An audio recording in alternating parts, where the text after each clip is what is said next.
This is Time Out, a weekly moment of off-the-cuff commentary on everything from sports and politics to observations about everyday life from NFL All-Pro Carl Lee. Time out.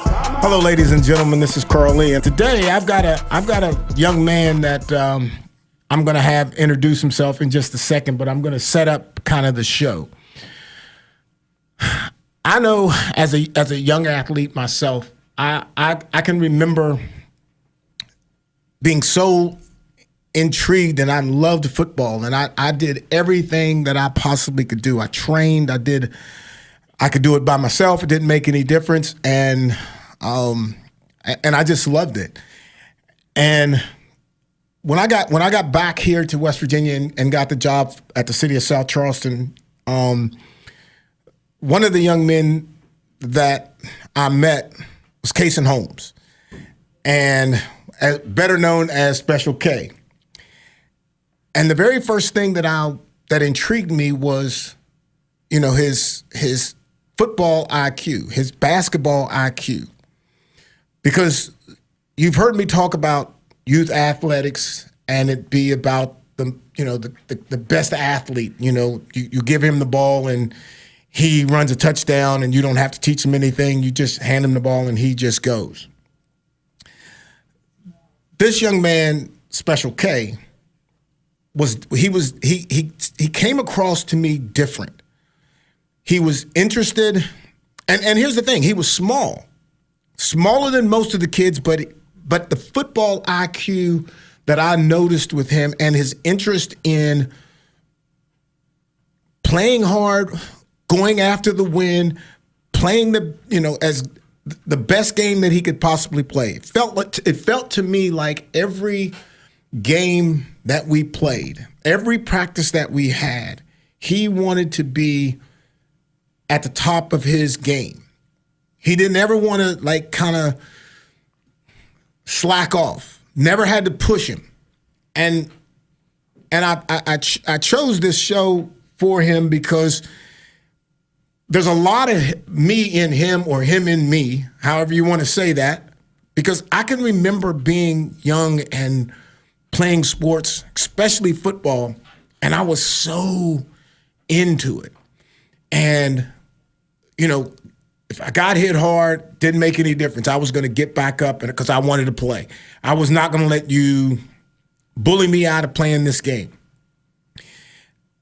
And then there's a work ethic that comes with that. I see his dad, who was just on the show, Derek, working with him in the gym, shooting basketball, 5 o'clock, 6 o'clock in the morning. Who does that? When your kid is not the best player and you ask yourself, why, that may be why. I know for a fact that Kay has won a host of youth football championships. And while he had a team around him, he led that team. So even with players that could have been potentially maybe as talented or maybe even one that could be maybe more talented, he led the team. He has leadership in his gut without even have to think about it. So I'm going to bring to the mic Special K. Special K, how you doing today, man? Good, I'm good. You're good? Yeah. Do me a favor. I don't know, I can't remember, but I'm sure that you should be able to remember this. How many championships did you win throughout your youth football? I think I played 5 years. I think I won 4. Okay. Ladies and gentlemen, again, now, if that's Tom Brady saying that, right, in the pros, we're talking about Hall of Fame. We're talking about all of that, right? Here is a young man, won 4 championships out of 5 years. How about basketball? How many times, I know that the city of South Charleston, we have our own basketball league. How many championships did you win, there? I think I played 5 and won 4. Okay. So tell me, Kay, what is it about you that makes you willing to get up in the morning, wanting to go shoot basketball with your dad? What makes you so hungry about sports? Tell me a little bit about that. I feel like if you want to go pro in a sport, you have to train and do what extends you from others to make it. Now, that's the statement that I probably could have made. So what is your ultimate goal? To make it to the NBA. You want to go to the NBA. I've always said that when you speak a goal, when you speak it out loud, the first thing that people say, what is he saying? What is he thinking? He's not going to go for this reason, for that reason. He's not this, he's not that. I've heard that. I've heard those complaints or those judgments 1,000 times when I was growing up. From age 7, I said I wanted to play on Sunday. And even in college, I sit around at a table and I said, hey man, we're not winning. I'm at Marshall. We're not winning. I said, that's okay. I'm playing because I want to play on Sunday. What? You're going to play on Sunday? Man, you can't play on Sunday. And I'm getting laughed at the lunch table. But I got 12 years in. Most people don't understand the work ethic that it requires. I have seen your work ethic.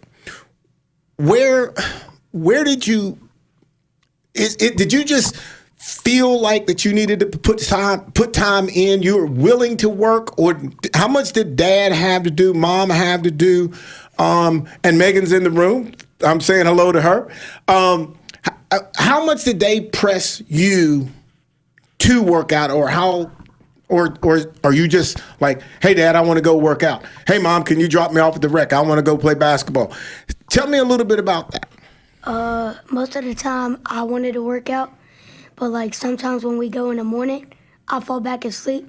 And Dad's like, yo, we got to go. We got to get up. And you get right up? Yeah.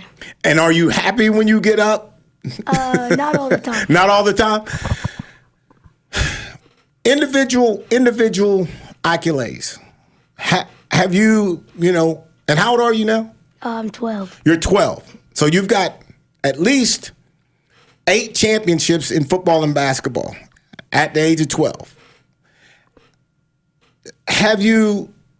What are some of I know you play travel basketball.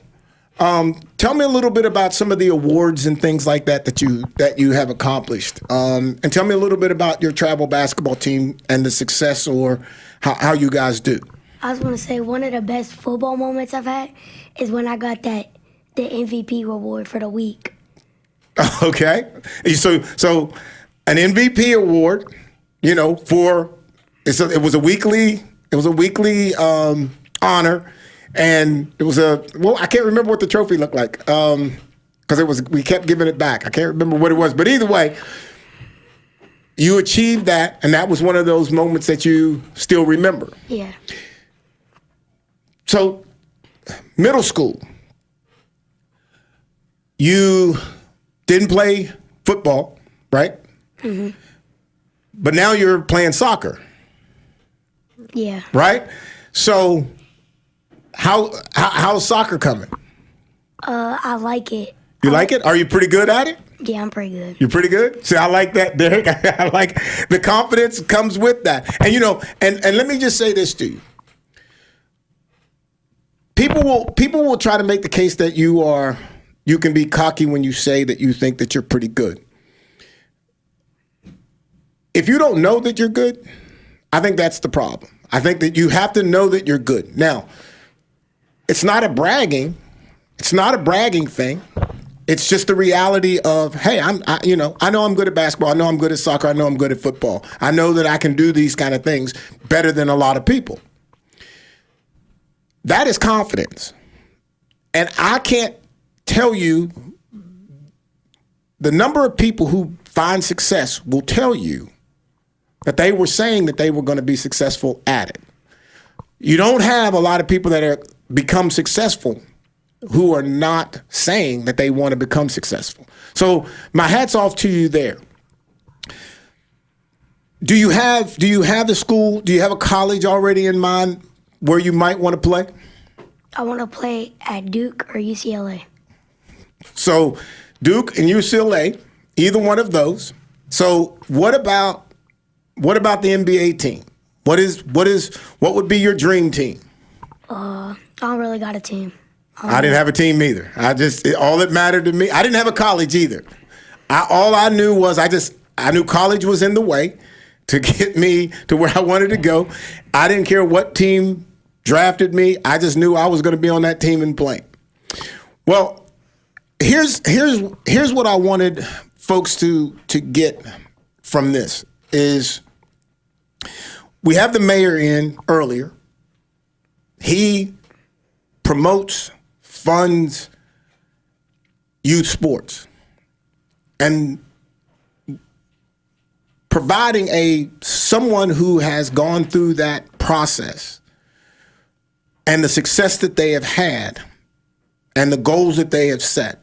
You've got a young man who has won 4 championships in basketball, 4 in football, won an MVP, and now is on his way into middle school, picked up a new sport, soccer, and I am certain that he's going to be very good at that. Obviously, he's fast, he's quick, and the football IQ and the IQ into sports is critical, and it is the thing that separates just the athlete to the star. There are tons of great athletes that play. You hand them the ball, they run. You give them the ball, they shoot.